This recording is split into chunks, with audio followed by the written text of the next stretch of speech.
So today I want to talk to you guys about 5 fielding tips that you can utilize, but not only that, all 5 of these fielding tips are myths.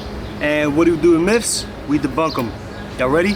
Let's get it. Alright, so myth number 1 is using 2 hands. So as you can see on your screen, reaching out with 1 hand is far more advantageous than reaching out with 2. So when you're an athlete and you're out there on the field trying to get a good bounce, sometimes you might have to reach out with 1 hand to catch that bounce that you want.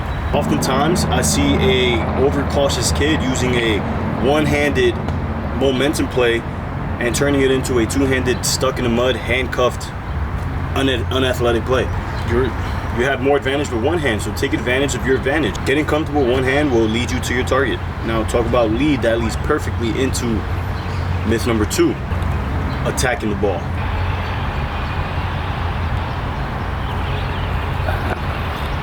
So attacking the ball. Attacking the ball, often disguised as charging the ball by coaches, is an idea that makes finding the bounce harder.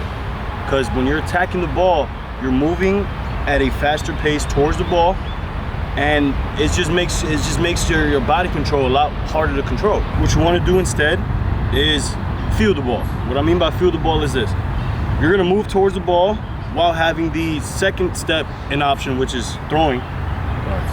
What you want to do instead is field the ball. So what I mean by field the ball is you want to be able to move urgently but smoothly towards the ball with the thought of throwing the ball right after. It's not about just catching the ball. I want you guys to think of the kill zone. While you're moving to this ball, you are ready at any moment to enter that kill zone. The kill zone is the bounce that you like. Once you find the bounce that you like, whether it's with 2 hands or 1, you're gonna go get it, throw the ball over to first base. Attacking or charging the ball is gonna lead to a lot of what you saw in the first myth, which is handcuffed, stuck in the mud, feet stuck in the mud, unathletic behavior. Not to mention, a lot of balls are gonna hit your chest, which is perfect because it leads to myth number 3, which is body up. Do you train your body to catch the ball? No. Do you train your hands to catch the ball? Do you train your hands to catch the ball, Manny? Yes. Yes, you train your hands to catch the ball. Nowadays, we see kids with unbelievable hands. We have crazy tools nowadays that's gonna help us with our hands. So why are we telling our kids to body up? Why are we telling them to train themselves to block a ball with their chest and their abs when that has nothing to do with catching a ground ball? Instead, what I want you to do is trust your hands, right? Like I said, you have unbelievable hands. Trust your 1 hand, trust your 2 hands. Create some angles, right? Work your drop steps instead of bodying up. Work your drop steps, work your angles, and get some kids out. So before we move on to number 4, many of you are unsubscribed. What you waiting for, lurker? Subscribe. If you already subscribed, hit that like button because, you know, we drop content all the time. It's gonna help your boy out. And let's get back to the video. Now I'm about to get a toss in with my boy Manny. You may have seen him in some of these videos.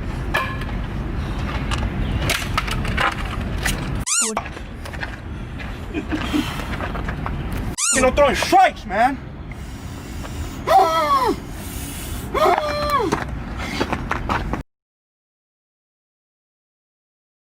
His acting skills is on 100. So if you want a good laugh, click this video after you finish this one. And myth number 4 is don't pat your glove. We tell our kids don't pat our gloves, right? And that's fine if they're doing it to be fancy. But I think there's a lot of benefits to patting your glove before you throw. One of them is just timing. When we separate to throw this ball, I want good timing for the separation to deliver a nice strong throw. Second benefit to separating is finding a grip. So when you catch the ball and you're patting your glove, you can find your grip and then make a throw. I like the idea of keeping the ball centered. I'd much rather you keep your ball centered, even if you have to pat your glove, as opposed to you throwing the ball like this. That's the last thing I want to see a kid do in the infield is shuffle with the L position, because now your limb is far away from your body.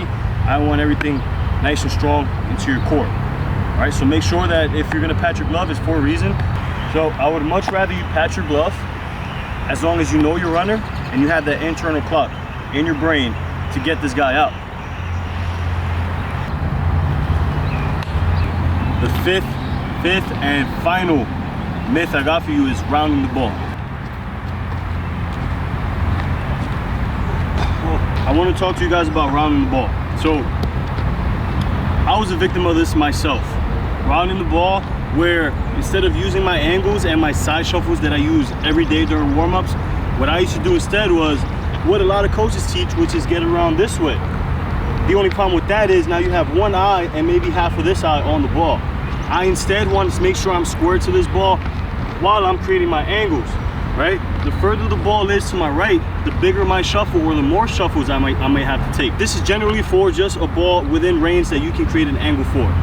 Range, balls out of your range, yes, run for it. Again, let's avoid this kind of round or the banana round where you're coming this way. Instead, what I want you to do is create sharp angles and be more efficient.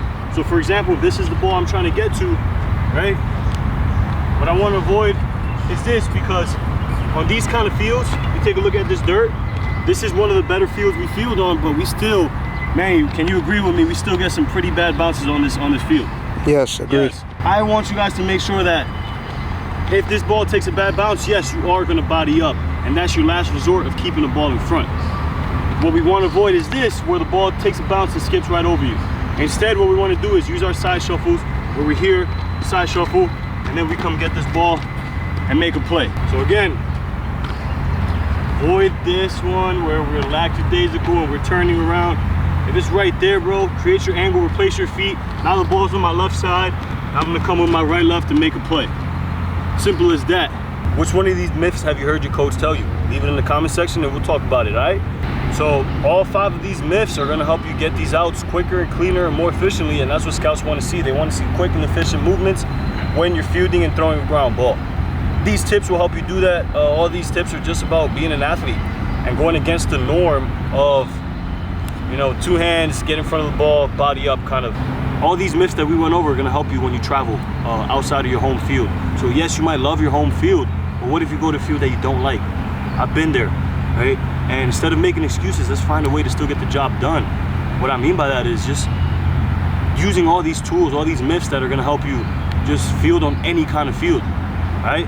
If you haven't already, hit that subscribe button and hit that like button if you're already part of the Swag fam, so you get more tips and content when we put them out every Monday and every Thursday. Follow us on Instagram, Time Is Now Baseball.